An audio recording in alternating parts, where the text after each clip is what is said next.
मैं इस समय गिरिराज गोवर्धन में स्थित मानसी गंगा के तट पर बैठा हुआ हूँ, क्योंकि कृष्ण ने यहाँ पर गंगा जी को अपने मन से प्रकट करा था, इसलिए यहाँ पर गंगा जी का नाम पड़ गया मानसी गंगा। अभी यहाँ पर मानसी गंगा जी के प्रागट्य के संबंध में 3 प्रकार की कथा आती है।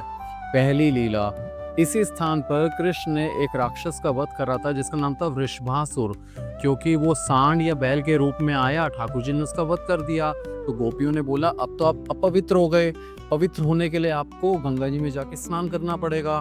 तो ठाकुर जी ने बोला कि अरे मैं इतनी दूर क्यों जाऊंगा स्नान करने, यहीं पर गंगा जी को बुला लेता हूँ। तो इसी स्थान पर ठाकुर जी ने गंगा जी को अपने मन से प्रकट करा और स्नान करा, इसलिए इस जगह का नाम पड़ गया मानसी गंगा।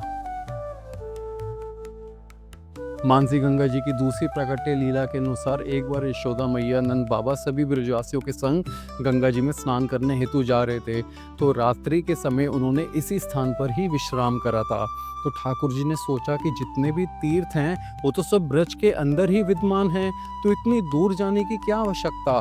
ठाकुर जी ने गंगा देवी को साक्षात यहाँ पर प्रकट करा। सभी ब्रजवासी तो गंगा देवी को दर्शन कर कर एकदम हैरान रह गए। तो सभी ब्रजवासियों ने यहीं पर गंगा जी में स्नान करा, और जिस दिन यहाँ पर गंगा जी प्रकट हुई थी उस दिन कार्तिक मास की अमावस्या थी।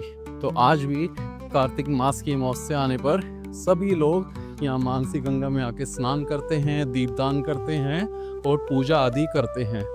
तीसरी लीला कथा अनुसार गंगा जी ये विचार करते हैं, जो मेरी छोटी बहन है ना यमुना बहुत सौभाग्यशाली है, क्योंकि इसके जल में कृष्ण सभी सखाओं के साथ, सभी गोपियों के साथ बहुत सुंदर सुंदर लीला करते हैं। मेरा भी जीवन धन्य हो जाएगा यदि कृष्ण मेरे जल में भी लीला करेंगे। तो इसी प्रार्थना को लेके गंगा जी यमुना जी के पास जाती हैं, बोलते हैं कि हे यमुने, तुम तो कृष्ण प्रिया हो, यदि तुम कृष्ण को कुछ भी निवेदन करोगे तो कृष्ण कभी ना नहीं करेंगे। यमुना जी ठाकुर जी के पास जाती हैं, बोलती हैं कि जिस तरह आप मेरे जल में विहार करते हैं, गंगा जी की भी अभिलाषा पूर्ण कीजिए। तो कृष्ण बोलते हैं कि ठीक है, मैं गंगा जी की अभिलाषा जरूर पूरी करूंगा। तो इसलिए गंगा जी यहाँ पे मानसी गंगा के रूप में प्रकट होती है, और कृष्ण यहाँ पे गंगा जी के जल में बहुत सुंदर सुंदर लीलाएं करते हैं। कभी कृष्ण यहाँ पे नाविक बन के आते हैं, गोपियों को बोलते हैं आओ मेरी नाव में बैठ जाओ, मैं गंगा जी पार कराऊंगा। तो फिर बीच में आके बोलते हैं कि अरे मेरी नाव तो डूबने वाली है, उसमें तो छेद है। तो बहुत सुंदर सुंदर यहाँ पे ठाकुर जी ने लीलाएं करी।